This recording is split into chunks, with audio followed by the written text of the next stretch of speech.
বাড়িতে আলু থাকলেই চটজলদি বানিয়ে ফেলুন এই মজাদার মুচমুচে স্ন্যাক্স। খেতে এতটাই ভালো হয়, একবার খেলে বারবার খাবেন। যাকে খাওয়াবেন সবাই রেসিপি জানতে চাইবে। একটি আলু ও সুজি দিয়ে দারুণ টেস্টি রেসিপি, একবার জেনে গেলে বারবার খেতে চাইবেন। নমস্কার বন্ধুরা, সাথী কিচেনের নতুন রেসিপিতে আপনাদের সবাইকে স্বাগত জানাই। বিকেলে ঝালঝাল মুচমুচে মুখরোচক কিছু খেতে মন চাইলে এই রেসিপিটি বানিয়ে দেখুন। চপ সিঙ্গাড়া খাওয়া ভুলে শুধু এটাই খেতে চাইবেন। প্রথমে একটি নিয়েছি কাঁচা আলু। আলুর খোসাটাকে প্রথমে বেশ ভালো করে ছাড়িয়ে নিচ্ছি। একটি কিংবা দুটি, যেরকম হোক, মিডিয়াম সাইজের দুটো আলু নিয়ে খোসাটাকে প্রথমে ভালো করে ছাড়িয়ে একটা গ্রেটার দিয়ে গ্রেট করে নেবেন। প্রথমে আলুটাকে গ্রেট করে নিতে হবে, তারপরে জল দিয়ে ভালো করে ধুয়ে ওয়াশ করে নিন। কারণ আলু গ্রেট করে নেওয়ার পরে আলুর মধ্যে যেহেতু স্টার্চ থাকে, তার জন্য আলু একটু এরকম লালচে কষ হয়ে যায়। এই কষটা থাকলে কিন্তু ভালো নয়। তাই আলুগুলোকে গ্রেট করে নেওয়ার পর ফ্রেশ ওয়াটার দিয়ে এগুলোকে ভালো করে ক্লিন করে নিন, তাহলে বেশ সুন্দর আলুর ঝারিটা পাওয়া যাবে। এখন কড়াইতে 2 চামচ দিয়ে দিচ্ছি সরষের তেল। তেলের মধ্যে দিচ্ছি 1 চামচ রসুন কুচি। 8 থেকে 10 কোয়া রসুনকে একটু এরকম ছোটো ছোটো করে কেটে নিয়েছি। সঙ্গে দিচ্ছি কাঁচা লঙ্কা কুচি। ঝালটা পছন্দ মতো বাড়িয়ে কিংবা কমিয়ে নিতে পারেন। তারপরে এর সঙ্গে মিশিয়ে নিচ্ছি একটি মিডিয়াম সাইজের পেঁয়াজকে এরকম মিহি করে কেটে নিয়েছি, সেই পেঁয়াজ কুচিটাও এর সঙ্গে দিয়ে দিচ্ছি। রসুন কুচি, পেঁয়াজ কুচি ও কাঁচা লঙ্কা কুচি একটুখানি সময় ভেজে নেব। রসুনের একটা ভাজা ভাজা গন্ধ আসলে তারপরে এর মধ্যে দিয়ে দিতে হবে গ্রেট করে নেওয়া জল ছড়ানো আলু। আলুগুলোকে রসুন পেঁয়াজের সঙ্গে একটুখানি সময় ভাজতে হবে। একেবারে মিডিয়াম টু লো ফ্লেম করে কিছুক্ষণ সময় নিয়ে ভাজলেই দেখবেন আলুটা মোটামুটি সেদ্ধ হয়ে যাবে। আর এই সময় কিন্তু আলুর মধ্যে নুন দেবেন না, তাহলে আলুগুলো থেকে জল ছাড়বে এবং আলুগুলো বেশি নরম হয়ে যাবে। তাতে এই নাস্তা কিংবা স্ন্যাক্সটা খেতে এতটা বেশি ভালো আসবে না, ক্রিস্পি ভাবটা আসবে না। তার জন্য এখন কিন্তু এর মধ্যে নুন দেবেন না।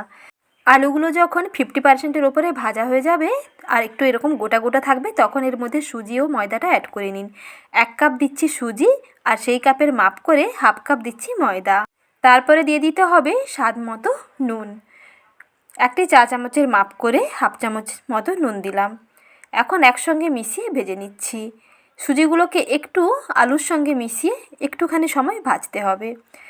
আর এখানে সুজি দিলে কিন্তু এটা বেশি শক্ত হয়ে যেতে পারত, তাই এর সঙ্গে অল্প একটু ময়দা দিয়ে দিলে এটা যেমন ভেতরটা সফট হবে আর ওপরটা তেমন বেশ মুচমুচে হবে। তার জন্য অল্প একটু ময়দা এখানে অ্যাড করলাম। শুধু সুজি দিয়েও বানাতে পারেন, তবে ময়দা দিয়ে বানালে আরও একটু বেশি ভালো লাগবে। তারপরে এর মধ্যে অল্প একটু চিলি ফ্লেক্স এবং গোলমরিচের গুঁড়ো দিয়ে আবার একসঙ্গে মিশিয়ে নিয়ে ভেজে নিচ্ছি। 1 থেকে 2 মিনিট সময় নিয়ে ভাজতে হবে, বেশিক্ষণ ভাজার প্রয়োজন নেই। যখন মোটামুটি একটু ভাজা হয়ে যাবে তখন 2 কাপ জল দিয়ে একটু রান্না করে নিতে হবে।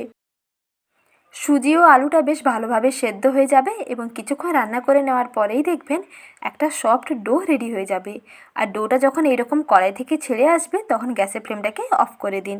তারপরে এই গরম কড়াইতে নাড়তে নাড়তেই দেখবেন ডোটা বেশ সুন্দর সফট হয়ে যাবে আর এই রকম কড়াই থেকে ছেড়ে আসবে। তাহলেই বুঝতে পারবে যে সুজির একেবারে ডোটা পারফেক্ট হয়েছে। স্ন্যাক্স বা নাস্তাগুলো বানিয়ে নেওয়ার জন্য ডোটা একেবারে রেডি। এখন এই ডোটাকে একটা প্লেটের মধ্যে নামিয়ে নিয়ে একটুখানি সময় ঠান্ডা করে নেব, কারণ এটা হাত দিয়ে মেখে নেওয়া যাবে এমন করে একটু ঠান্ডা করে নিতে হবে। তারপরে একটা প্লেটের মধ্যে অল্প একটু তেল মেখে নিয়ে ডোটাকে একটু নামিয়ে স্প্যাচুলা দিয়ে চেপে চেপে একটু স্প্রেড করে দিচ্ছি, তাতে তাড়াতাড়ি ঠান্ডা হয়ে যাবে। তারপরে হাতে অল্প করে তেল লাগিয়ে নিয়ে ডো থেকে অল্প অল্প অংশ নিয়ে এইভাবে দেখুন নাস্তা কিংবা স্ন্যাক্সগুলোকে বানিয়ে নিচ্ছি। কোনো ডিজাইন দিয়ে বানাতে ইচ্ছে করলে অবশ্যই ডিজাইন দিয়ে বানাবেন, আর যদি মনে হয় এইরকম সিম্পল গোল গোল টিক্কির আকারে রাখবেন তাহলে সেটাও রাখতে পারেন। এইভাবে বানালে ভেতরটা কিন্তু বেশ সফট হবে আর ওপরটা দারুণ ক্রিস্পি হবে। চপ সিঙ্গাড়া কচুরি খাওয়ার কথা ভুলেই যাবেন যদি এইভাবে একবার কাঁচা আলু, সুজি ও ময়দা দিয়ে নতুন স্বাদের স্ন্যাক্সটা বানিয়ে খান। একবার যাকে খাওয়াবেন বারবার রিকোয়েস্ট আসতেই থাকবে। বাড়ির ছোট থেকে বড় সবার দেখবেন ভীষণ পছন্দ হবে। তাই দেরি না করে রেসিপি দেখে আজই বানিয়ে ফেলুন। কথা দিলাম একবার নয় বারবার খাবেন। এইভাবে অনেকগুলো নাস্তা বানিয়ে নিয়ে আপনারা নর্মাল ফ্রিজে স্টোর করেও রাখতে পারেন। অতিথি আপ্যায়নে জমে যাবে, 1 সপ্তাহ মতন স্টোর করে রাখতে পারেন, যখনই মন চাইবে ভেজে খেতে পারবেন। তারপরে এগুলোকে দেখুন এখন তেলে ভেজে নেব। তার জন্য রিফাইন্ড সয়াবিন অয়েল ভালো করে গরম করে নিয়েছি। গরম তেলের উপরে একটি একটি নাস্তা দিয়ে একটুখানি সময় অপেক্ষা করতে হবে। যখন একটা সাইড একটু হয়ে যাবে তখন অপর সাইডটাকে উল্টাতে হবে। এইভাবে উল্টে পাল্টে সময় নিয়ে ভেজে নিলেই রেডি হয়ে যাবে মুচমুচে টেস্টি দারুণ স্বাদের সুজি ও কাঁচা আলুর নতুন ধরনের স্ন্যাক্স। খেতে এতটাই দারুণ হয়, একবার নয় বারবার খাবেন। কালারটা দেখুন মোটামুটি চেঞ্জ হয়ে গেছে। এখন কিন্তু নামিয়ে নিলে এগুলো কিন্তু বেশি একটা ক্রিস্পি হবে না, তাই এটাকে আরও একটু সময় নিয়ে ডিপ ফ্রাই করতে হবে। একেবারে মিডিয়াম টু লো আঁচে সময় নিয়ে ভাজতে হবে, তাহলেই দেখবেন ওপরটা বেশ ক্রিস্পি হবে। তাই গ্যাসের ফ্লেমটাকে একটু কমিয়ে নিয়ে কিছুটা সময় নিয়ে রান্না করে নিন। যখন দেখবেন উপরটা এইরকম বেশ ব্রাউন হয়ে গেছে, তাহলেই বুঝতে পারবেন যে এটা ভীষণ মুচমুচে হয়েছে।